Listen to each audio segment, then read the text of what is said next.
Imagine being in the wrong place at the wrong time, twice. On August 6, 1945, a blinding flash changed the world forever when the atomic bomb, Little Boy, detonated over Hiroshima, Japan. 3 days later, another atomic weapon, Fat Man, devastated Nagasaki. While over 200,000 people perished in these attacks, one man experienced both bombings and lived to tell about it. This is the extraordinary story of Tsutomu Yamaguchi, the only person officially recognized by the Japanese government as having survived both atomic bombings. Moved by this story so far? Please like, share, and subscribe to support our channel. Born on March 16, 1916, in Nagasaki, Yamaguchi worked as an engineer for Mitsubishi Heavy Industries. In early August 1945, the 29-year-old was completing a 3-month business assignment in Hiroshima, designing oil tankers. On August 6th, his final day before returning home to his wife and infant son, Yamaguchi was walking to the Mitsubishi shipyard with 2 colleagues when the unthinkable happened. At 8:15 a.m., the Enola Gay dropped Little Boy approximately 1,100 feet above the city. Yamaguchi later described seeing a brilliant flash, brighter than the sun, followed by a massive shockwave that threw him to the ground. CNN. The intense heat burned the left side of his face, his left arm, and his legs. His eardrums ruptured from the blast, leaving him temporarily deaf. Dazed and severely injured, Yamaguchi spent the night in an air raid shelter before making his way to the damaged train station.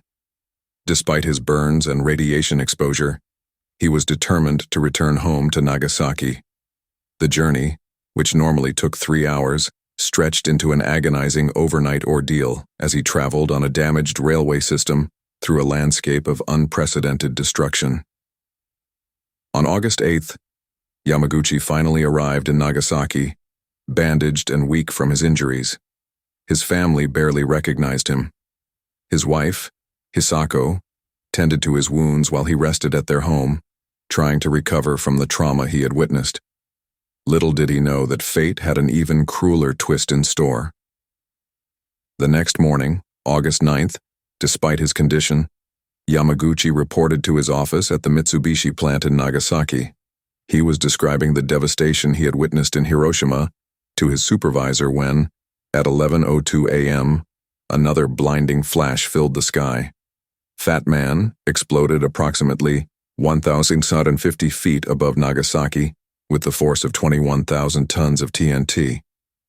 Once again, Yamaguchi found himself at the epicenter of nuclear destruction. The blast threw him across the room, but this time, the building provided some protection from the initial thermal radiation. Though he suffered additional injuries and radiation exposure, he survived his second atomic bombing in just 3 days. The odds of surviving one atomic bomb were astronomical, but 2? Yamaguchi's survival defied all probability. After the Nagasaki bombing, he managed to find his wife and 3-month-old son, who had taken shelter and survived with minor injuries. History.com. The family spent several days in the destroyed city before evacuating to a safer location. The immediate physical effects of Yamaguchi's double radiation exposure were severe. His hair fell out, his wounds became infected, and he suffered from fever and weakness for weeks. But the long-term consequences would prove even more devastating. Over the years, he experienced various health issues consistent with radiation exposure, including cataracts and hearing loss. If you're finding this story compelling, don't forget to like, share, and subscribe. For decades after the war, Yamaguchi largely remained silent about his extraordinary experience. Like many atomic bomb survivors, known as Hibakusha in Japanese, he struggled with the physical and psychological aftermath of his exposure. He returned to work at Mitsubishi, where he eventually became a teacher and translator, living a relatively quiet life with his family. However, Yamaguchi's unique status as a double survivor didn't go completely unnoticed. While an estimated 160 people were affected by both bombings, most were never formally recognized. Wikipedia. For years, Yamaguchi held official survivor status only for the Nagasaki bombing, like thousands of other Hibakusha who received government recognition and medical support. The bureaucratic oversight that failed to acknowledge his Hiroshima survival wasn't corrected until decades later. It wasn't until 2009, when Yamaguchi was 93 years old, that the Japanese government finally granted him official recognition as a survivor of both atomic bombings. The recognition came after years of documentation and testimony, making him the only person to receive this dual status.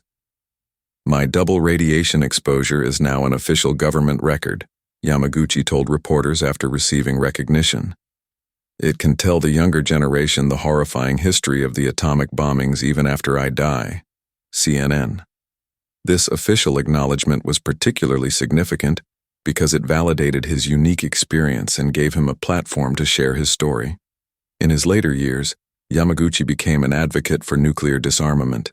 At age 90, he traveled to New York to address the United Nations, sharing his first-hand account of nuclear warfare's devastating effects. CND. His testimony was particularly powerful because he could speak to the reality of nuclear weapons from a perspective no one else could claim. Yamaguchi's advocacy work extended beyond speeches. He participated in documentaries, gave interviews to international media, and worked with peace organizations to ensure that future generations understood the human cost of nuclear warfare. His message was simple but profound. Nuclear weapons represent an existential threat to humanity, and their use must never be repeated. Drawing from his unique experience of surviving both bombings, he could speak with unparalleled authority about the immediate and long-term devastation these weapons cause. Yamaguchi's health declined in his final years, likely due to the cumulative effects of his radiation exposure. He developed stomach cancer and was hospitalized in November 2009. On January 4, 2010, at the age of 93, Tsutomu Yamaguchi passed away, ending the life of history's only officially recognized double atomic bomb survivor, ABC News. His death marked the end of a remarkable chapter in human history.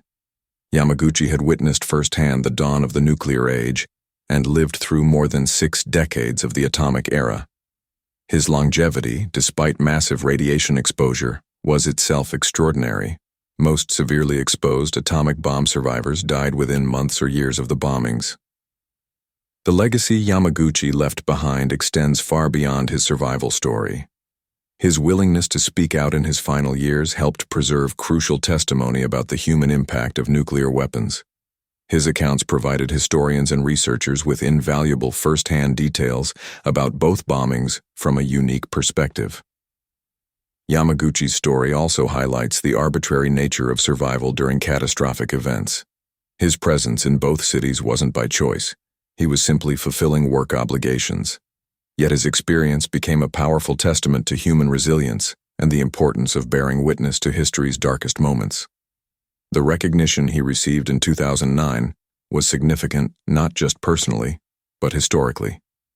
By officially acknowledging his status as a double survivor, the Japanese government validated the experiences of all Hibakusha and reinforced the importance of remembering the atomic bombing's human cost. Today, Yamaguchi's story serves as both a remarkable tale of survival and a sobering reminder of nuclear weapons' devastating power. His advocacy for disarmament, rooted in personal experience no one else could claim, continues to resonate in ongoing global discussions about nuclear proliferation and peace. As we reflect on Tsutomu Yamaguchi's extraordinary life, we're reminded that behind every historical event are individual human stories of courage, survival, and resilience. His legacy challenges us to learn from history's mistakes and work toward a world where such weapons are never used again. Yamaguchi proved that even in the face of unimaginable destruction, the human spirit can endure, and one person's testimony can make a difference in shaping how future generations understand our shared history. Thank you for watching. Please like, share, and subscribe for more stories like this.